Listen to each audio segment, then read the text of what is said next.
My name is Julie Fisher. I'm a medical oncologist specializing in breast oncology at Atrium Levine Cancer Institute. So I'm a medical oncologist, and that means I handle any kind of medications that are going to be utilized to treat breast cancer. Historically, that primarily included chemotherapy and endocrine-based therapies, but as the field continues to broaden and widen, we're now looking at immunotherapies, targeted biologic therapies. So there's a lot of different medical therapies that are at our disposal, and the medical oncologist quarterbacks choosing those different regimens.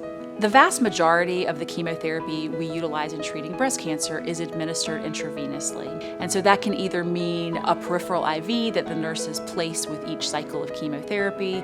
More commonly, patients going through chemotherapy will opt to put in what's called a port, which is sort of a semi-permanent IV that dwells under the skin.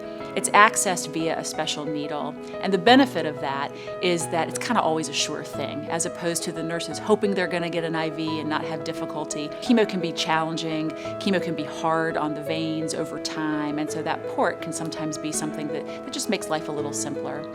Chemotherapy certainly does have a number of different side effects. Part of the rationale behind chemotherapy is that it targets rapidly dividing cells such as cancer cells. Unfortunately, there's some collateral damage. It can affect other cells in the body, not just the cancer cells.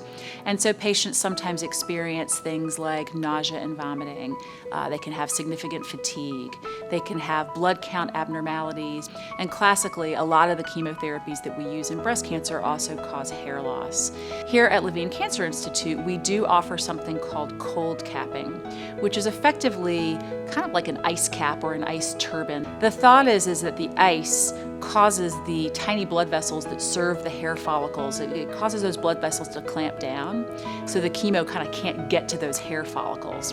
Hair loss is such a potent symbol of chemotherapy and the cancer process. And so for a lot of people, being able to sidestep that is really important.